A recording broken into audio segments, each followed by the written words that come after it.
Perbetulkan niat ketika beribadah di Masjidil Haram dan Masjid Nabawi.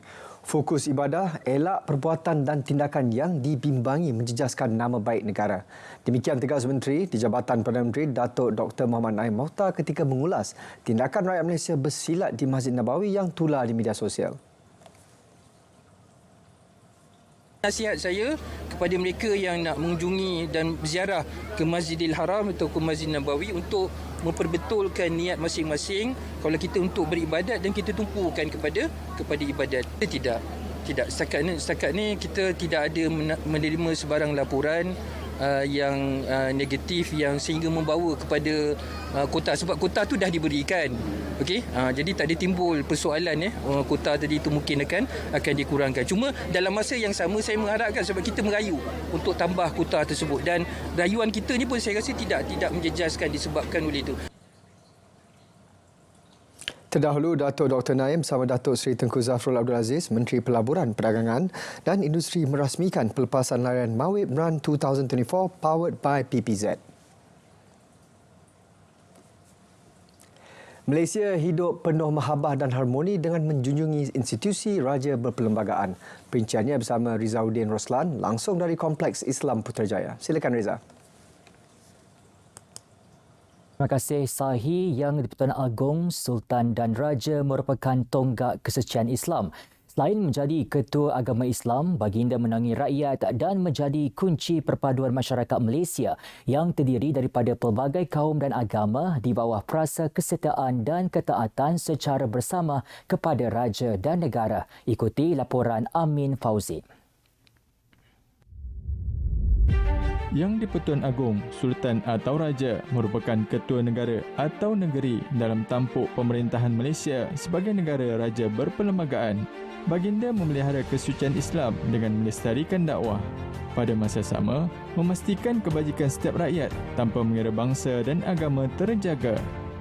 Secara jelas bahawa baginda sebagai ketua negara mempunyai tanggungjawab untuk melihat kebajikan, keadilan dan pelaksanaan segala kebaikan yang diberikan sama ada kepada mereka orang-orang Melayu beragama Islam ataupun mereka-mereka yang bukan beragama Islam.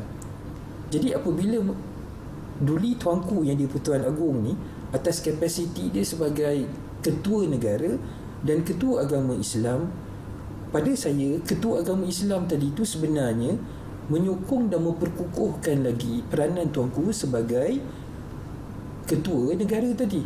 Dan bila kita sebut negara tadi, dia merangkumi setiap juzuk rakyat. Di dalam perlembagaan itu dinyatakan tentang Yang di-Pertuan Agong sebagai ketua utama bagi negara. Jadi baginda lah merupakan pancuran kepada keadilan.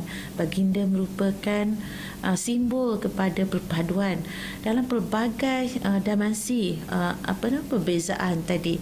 Jadi pancuran keadilan ini boleh dilihat dalam perlembagaan itu sendiri. Contoh, perlembagaan itu meletakkan Islam sebagai agama bagi negara, tetapi ia tidak menafikan bahkan menjamin kebebasan beragama. Taat kepada pemerintah merupakan tuntutan syarak dan ia menjadi tanggungjawab rakyat tanpa mengira bangsa dan agama. Kita sebagai umat Islam telah dididik dan diasuh untuk taat kepada pemerintah. Sebagai sebuah negara berperlembagaan, kita hendaklah menghormati sistem beraja yang telah lama diamalkan di Malaysia. Amin Fauzi, laporan JAKIM untuk RTM. Ini pula mengenai langkah memerangi sindiket penipuan pakej umrah. Sebagai anggota Majlis Kawal Selia Umrah, Jabatan Wakaf, Zakat dan Haji Johor pegiat program advokasi dan khidmat nasihat untuk memberi kesedaran kepada masyarakat. Ini terutama menjelang Ramadan yang menjadi antara musim pilihan yang mendapat permintaan tinggi menunaikan umrah. Kem advokasi daripada Johor kita telah mengadakan secara berkala di setiap negeri yang telah kita atur rancang, di mana kita memberi ruang dan peluang kepada masyarakat untuk sama-sama mendapat input daripada Johor. Johor kita pun mengambil maklumat daripada MOTEC sebenarnya, sebab agensi yang berkaitan yang ada punca kuasa dalam mengambil tindakan dalam isu penipuan umrah ini adalah motek. Dan maklumat-maklumat yang ada itu kita kongsikan dengan masyarakat di luar sana supaya berhati-hati dan mengambil tindakan sekiranya ditipu. Kita tak nak bila mereka telah ditipu dia diam saja. Kita tak nak syarikat-syarikat yang menipu tu terus berleluasa. Kita nak mereka diambil tindakan juga supaya ia tidak melaksanakan penipuan pada masa-masa akan datang.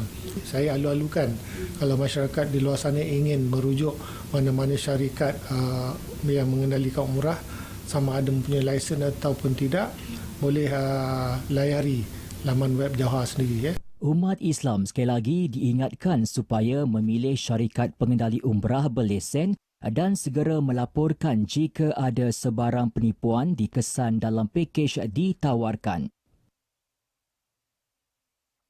Santuni Komuniti Orang Kelainan Upaya OKU Pekak Dalami Al-Quran Pusat Pendidikan Ibnu Ummi Maktum Ummi Universiti Sains Islam Malaysia USIM lancarkan buku Ar-Rasam Al-Isyari yang merupakan pratilawah Al-Quran Isyarat untuk golongan berkenaan. Pengenalan buku tersebut bagi meneroka isyarat kod tangan Quran yang sekaligus dapat membantu komuniti OKU Pekak membaca Al-Quran berasaskan visual dan mengikut potensi pembelajaran mereka. Kita tak boleh sekadar nak menggunakan Iqra untuk diaplikasi kepada OKU pendengaran sebab keupayaan yang berbeza dalam rasam Al-Quran, dalam penulisan Al-Quran ni huruf-huruf Arab bukannya sentiasa dalam keadaan satu-satu huruf. Kan dia ada dalam keadaan bersambung dan bersambung tu pula ada kalinya duduk di pangkal bentuknya lain, duduk di tengah bentuknya lain, duduk di akhir bentuknya lain. Jadi kemahiran untuk mengenal huruf-huruf ni nak diterapkan kepada mereka. Bila mereka dah boleh kenal huruf ni tu baru mereka boleh mentilawahkan Al-Quran dengan baik. Buku tersebut menggunakan kaedah tilawah hasil bantuan aplikasi Quran Isyarat.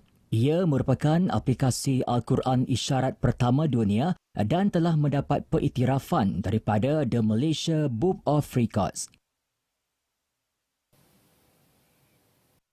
Sekian paparan berita dari Kompleks Islam Putrajaya. Dari sungai ke segara, Palestin pasti merdeka. Assalamualaikum. Baik, terima kasih Reza. Hoki 5 sebelah Piala Dunia Wanita 2024, skuad wanita negara mengakhiri saingan di kedudukan ke-6 selepas tewas 4-8 kepada Uruguay dalam aksi penentuan kedudukan ke-5 dan ke-6 malam tadi. Saingan berlangsung di Muscat, Oman, menyaksikan Malaysia ketinggalan menerusi 2 gol pantas lawan masing-masing pada minit pertama dan ketiga. Namun skuad negara kembali bangkit menyamakan kedudukan hasil jaringan Zati Aliani Muhammad Zubir dan Nur Zafirah Aziz pada minit ke-4 dan ke-6. Keputusan itu bagaimanapun tidak bertahan lama selepas pemain Uruguay Teresa Viana dan Florencia Penalba masing-masing meledak 5 dan 1 gol. Manakala skuad kendalian Nabil Fikri Muhammad Nur cuma mampu menambah 2 lagi jaringan sekaligus, akur tumpas 4-8. Sementara itu, Ketua Jurulatih Nabil Fikri Muhammad Nur memuji anak buahnya yang berjaya memberikan tentangan sengit kepada Uruguay. Beliau juga berpuas hati dengan peningkatan prestasi ditampilkan anak buahnya sepanjang kejohanan berlangsung.